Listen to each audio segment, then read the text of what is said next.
Hello दोस्तों, मेरा नाम चंद्रशेखर है और आज के वीडियो में हम बात करेंगे वर्क परमिट की।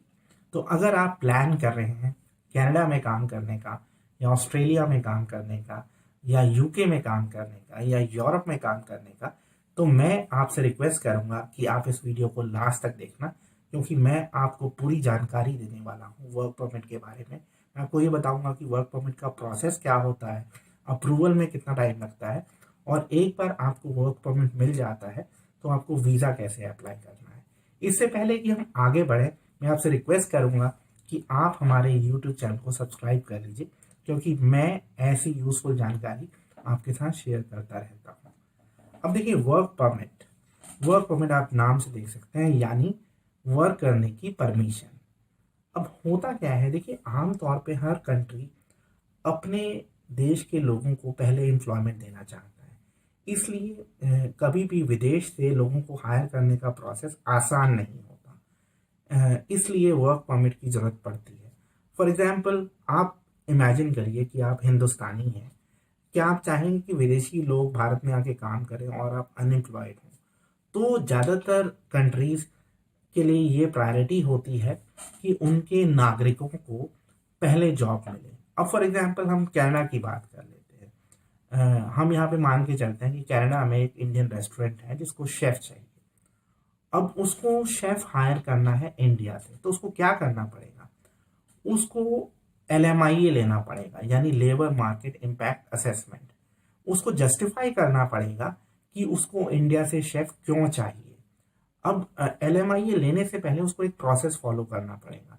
उसको ये प्रूव करना पड़ेगा कि उसे एक कैनेडियन नहीं मिल रहा है इस काम के लिए, कैनेडियन सिटीजन नहीं मिल रहा है, कैनेडियन PR नहीं मिल रहा है, इसलिए वो कनाडा के बाहर से या इंडिया से किसी को इस जॉब के लिए लेके आ रहा है। उसको उसके लिए क्या करना पड़ेगा ये भी मैं आपको बता देता हूँ। उसको न्यूज़पेपर में ऐड देना पड़ेगा, या फॉर एग्जांपल कनाडा में इंडीड जैसी वेबसाइट पे ऐड देना पड़ेगा।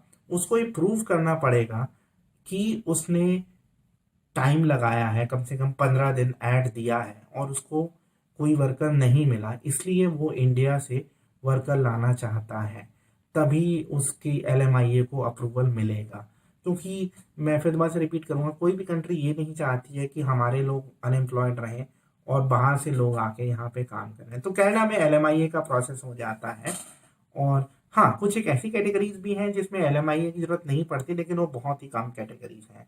मतलब अगर आप बहुत CEO हैं या बहुत हाईली स्पेशलाइज्ड वर्कर हैं तो अलग चीज़ हो जाती है, लेकिन आम तौर पे कनाडा में LMIA की ज़रूरत पड़ती है अगर आप वर्क पे कनाडा जा रहे हैं, एम्प्लॉयमेंट पे कनाडा जा रहे हैं। अब LMIA अप्रूवल, जैसे एक बार एक एम्प्लॉयर है, उसने अपने सारे डॉक्यूमेंट सबमिट कर दिए हैं LMIA के लिए, तो मैं चेक कर रहा था कैनेडियन इमिग्रेशन की वेबसाइट पे, आज की डेट में जो अप्रूवल है वो 12 वर्किंग डेज से लेकर करीब 38 वर्किंग डेज में मिल जाता है। अब ऐसे ही अगर हम और एग्जाम्पल लें, फॉर एग्जाम्पल जर्मनी में क्या होता है कि आप काम करना चाहते हैं, फॉर एग्जाम्पल जर्मनी में एक जर्मन कंपनी है जिसे सॉफ्टवेयर प्रोफेशनल चाहिए इंडिया से। अब एक तो वो कंपनी आपको जॉब कॉन्ट्रैक्ट देगी। सिर्फ जॉब कॉन्ट्रैक्ट के बेसिस पे आप वीज़ा नहीं अप्लाई कर सकते, उसको वहाँ की फेडरल एम्प्लॉयमेंट एजेंसी से भी अप्रूवल लेना पड़ेगा। उसी के बाद मतलब आप वीज़ा के लिए अप्लाई कर पाएंगे। क्योंकि आप जब जर्मन वीज़ा के लिए, एम्प्लॉयमेंट वीज़ा के लिए अप्लाई करते हैं, तो दो जो मेन डॉक्यूमेंट्स हैं वो, एक तो आपका कॉन्ट्रैक्ट होगा, दूसरा फेडरल एम्प्लॉयमेंट एजेंसी का अप्रूवल होगा। कुछ ऐसे केसेस भी होते हैं जहाँ पे फेडरल एम्प्लॉयमेंट एजेंसी के अप्रूवल के बिना भी आप एम्प्लॉयमेंट वीज़ा अप्लाई कर सकते हैं। लेकिन अगर आपका जॉब लो स्किल्ड है या फिर मिड स्किल्ड है, तो आपको उस कंट्री में एम्प्लॉयमेंट एजेंसी या लेबर एजेंसी उसका अप्रूवल चाहिए। बिना उसके आपके कॉन्ट्रैक्ट के कोई मायने नहीं है। आप अगर वीज़ा अप्लाई करेंगे सिर्फ कॉन्ट्रैक्ट के साथ, तो आपके वीज़ा अप्रूवल के चांसेस ऑलमोस्ट नेग्लिजिबल है। मैंने ऐसे केसेस देखे हैं जहाँ पर लोगों के पास सिर्फ कॉन्ट्रैक्ट था, उन्होंने उसके बेसिस पे वीज़ा के लिए अप्लाई किया और वीज़ा रिफ्यूज़ हो गए। क्योंकि देखिए, कोई भी कंट्री ऐसा नहीं चाहेगा कि वो एक विदेशी को अपने यहाँ काम करने के लिए बुलाए और जो कंपनी है जिसने जॉब कॉन्ट्रैक्ट दिया उसकी कोई क्रेडिबिलिटी नहीं है।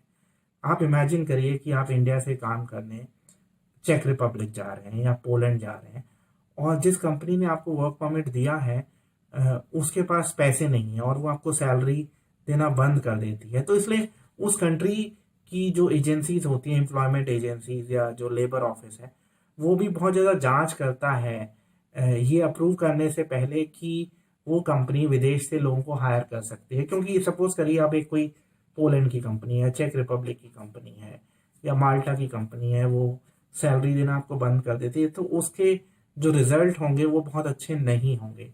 इसलिए उस कंट्री की एजेंसीज भी ये इंश्योर करती हैं कि जो आपका एम्प्लॉयर है वो जेन्युइन हो, तभी उसको अप्रूवल मिलती है विदेश से किसी को हायर करने की। और यहाँ पे एक और चीज़ मैं आपको बता देना चाहूँगा कि ये जो अप्रूवल लेने का प्रोसेस है, ये वेरी करता है। 2 हफ्ते कम से कम लगते ही हैं ज़्यादातर कंट्रीज़ में local immigration office, sorry local labour office या लोकल एम्प्लॉयमेंट ऑफिस या एम्प्लॉयमेंट एजेंसी से अप्रूवल लेने में। उसके बाद ही आप वर्क वीज़ा के लिए अप्लाई कर सकते हैं, एम्प्लॉयमेंट वीज़ा के लिए अप्लाई कर सकते हैं। तो एक चीज़ आपको ध्यान रखनी है, सबसे पहले आपके पास जॉब ऑफर होना चाहिए। उसके बाद वो जो कंपनी है वो वहाँ की जो लोकल लेबर ऑफिस है या फिर एम्प्लॉयमेंट ऑफिस है या एम्प्लॉयमेंट एजेंसी है, वहाँ से अप्रूवल ले। तो हर कंट्रीज़ के अपने अपने रूल हैं, लेकिन ये अप्रूवल ज़रूरी है, इसका आपको ध्यान रखना है। अगर कोई आपको सिर्फ कॉन्ट्रैक्ट भेज रहा है, उसके बेसिस पे आपको वीज़ा मिलेगा, इसकी संभावना बिल्कुल नहीं है। तो आज के वीडियो में इतना ही। अगर आपके कोई और सवाल है वर्क परमिट के बारे में तो आप मुझसे पूछ सकते हैं। जाते जाते मैं आपसे फिर दोबारा से रिक्वेस्ट करूंगा कि आप हमारे यूट्यूब चैनल को सब्सक्राइब कर लीजिए। वीडियो देखने के लिए बहुत बहुत धन्यवाद।